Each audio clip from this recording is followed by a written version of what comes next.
എല്ലാവർക്കും നമസ്കാരം. പുതിയൊരു വീഡിയോയിലേക്ക് സ്വാഗതം. ഞാൻ ബി ആനന്ദൻ, തൃശ്ശൂർ. അപ്പോൾ എൻ്റെ ചരിത്രം തുടരുകയാണ്. ഒന്നാം ഭാഗം നിങ്ങളെല്ലാവരും കണ്ടു എന്ന് ഞാൻ കരുതുന്നു. കണ്ടിട്ടില്ലെങ്കിൽ ഒന്നാം ഭാഗം കാണുക, എന്നിട്ട് രണ്ടാം ഭാഗത്തിലേക്ക് വരിക. എങ്കിലേ എന്തെങ്കിലും നിങ്ങൾക്ക് മനസ്സിലാവുകയുള്ളൂ. അവിടെ ഇവിടെയും കണ്ട് വിലയിരുത്തരുത്. അങ്ങനെ എൻ്റെ അമ്മാവൻ്റെ വിവാഹം കഴിഞ്ഞ്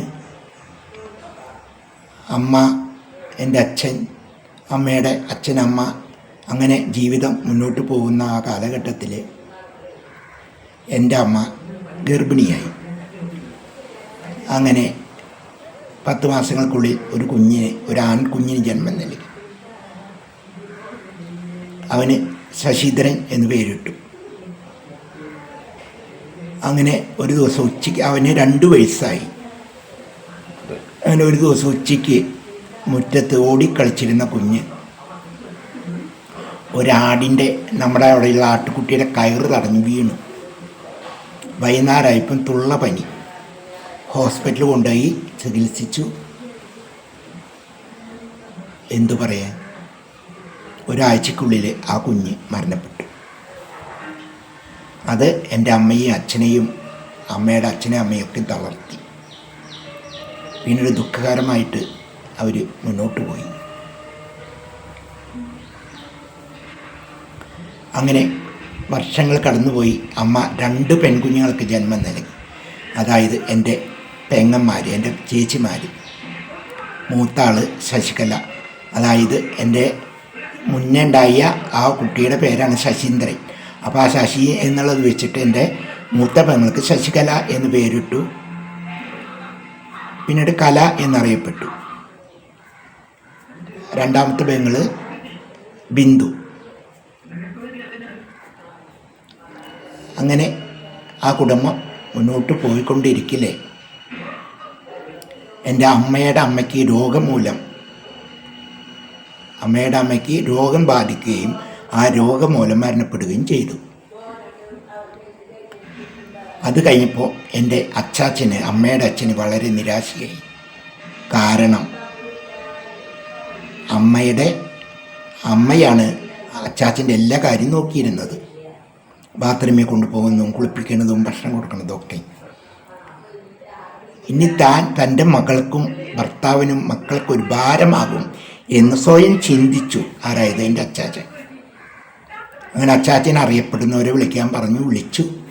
അങ്ങനെ അവരോട് അച്ചാച്ചൻ പറഞ്ഞു, എനിക്ക് ഗുരുവായൂർ ഇനിയുള്ള കാലം കഴിയാൻ ഏർപ്പാടാക്കാൻ പറഞ്ഞു. അങ്ങനെ ഗുരുവായൂർ നാരായണത്തിൽ അച്ചാച്ചനെ ആക്കി. അത് അച്ചാച്ചൻ്റെ തീരുമാനത്തിലാണ്, അല്ലാതെ അമ്മ പറഞ്ഞിട്ടല്ല. മനസ്സിലായോ? അച്ചാച്ചൻ്റെ തീരുമാനം. അച്ചാച്ചൻ മറ്റുള്ളവർക്ക് ഭാരമാവരുതെന്ന് അച്ചാച്ചന് തോന്നിയത് കൊണ്ട് മാത്രം. അങ്ങനെ അവിടെ കൊണ്ടാക്കി. അമ്മ ഇടയ്ക്കിടയ്ക്ക് അവിടെ പോയി അച്ചാച്ചനെ കണ്ട് വിവരങ്ങൾ അറിഞ്ഞ് അച്ചാച്ചന് വേണ്ടതെല്ലാം വാങ്ങിച്ചു കൊടുത്ത് വന്നുകൊണ്ടിരുന്നു.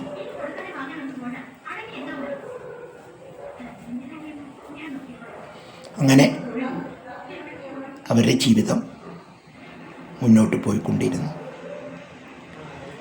അപ്പോൾ കുറേ വർഷങ്ങൾ കഴിഞ്ഞിട്ടും എൻ്റെ അമ്മയ്ക്ക് വിശേഷങ്ങളൊന്നും ഉണ്ടായില്ല.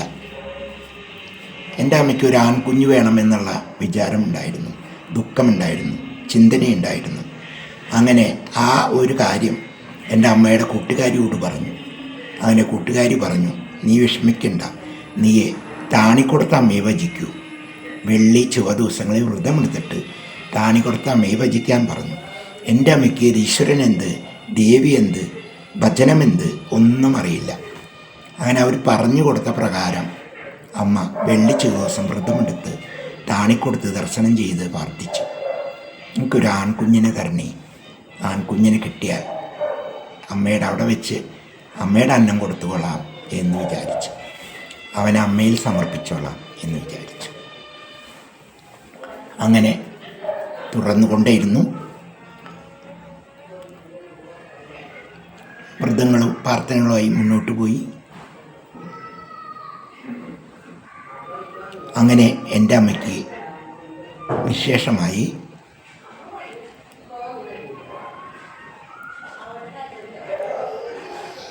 വിശേഷമായി അങ്ങനെ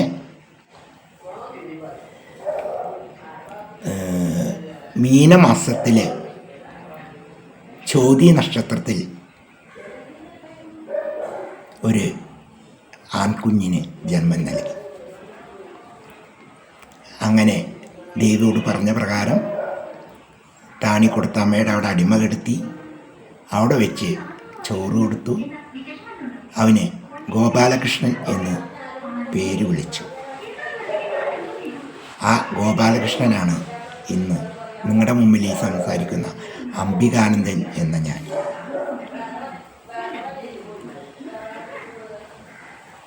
അപ്പോൾ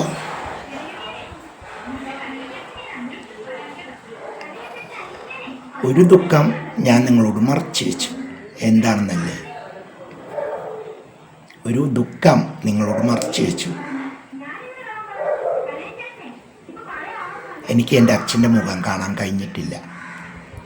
ഞാൻ എൻ്റെ അമ്മയുടെ വയറ്റിൽ 8 മാസമുള്ളപ്പോൾ എൻ്റെ അച്ഛൻ ഒരു കാറപകടത്തിൽ മരിച്ചു എന്ന് ആണ് എനിക്ക് അറിയാൻ കഴിഞ്ഞിട്ടുള്ളത്.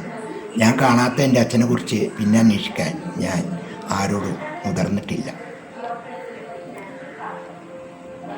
ആ ഒരു ദുഃഖകരമായ വാർത്ത കൂടി നിങ്ങളിലേക്ക് എത്തിക്കുകയാണ്.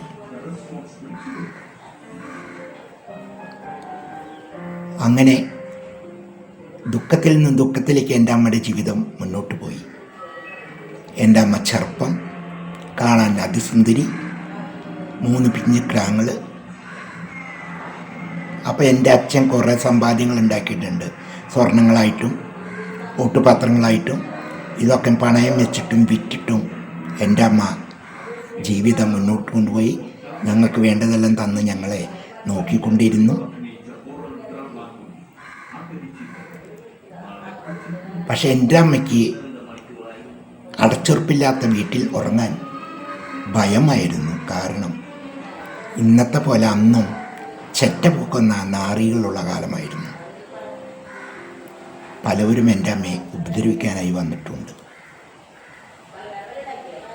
ഇനി എങ്ങനെ ജീവിക്കും, എങ്ങനെ എൻ്റെ കുട്ടികളെ വെച്ച് ഞാൻ ജീവിക്കും, എൻ്റെ മാനം ഞാൻ എങ്ങനെ കാക്കും എന്നുള്ള ചിന്തകൾ അമ്മയെ അലട്ടിക്കൊണ്ടിരുന്നു. ഇനി നമുക്ക് ബാക്കിയുള്ളത് അടുത്ത എപ്പിസോഡിൽ. എല്ലാവരും ഒന്ന് ലൈക്ക് ചെയ്യുക, ഷെയർ ചെയ്യുക, കമൻറ്റ് ചെയ്യുക. എൻ്റെ വീഡിയോ കാണുന്നവർ, എൻ്റെ ചാനൽ കാണുന്നവർ ആ ബെല്ല് ബട്ടൺ ചുവന്ന ബട്ടൺ അമർത്തിയിട്ടില്ലെങ്കിൽ ഒരു പ്രാവശ്യം നിങ്ങൾ ഒന്ന് അമർത്തുക. പുതിയ വീഡിയോയിൽ കാണാം. അതുവരെ എല്ലാവർക്കും സന്തോഷമായിരിക്കും.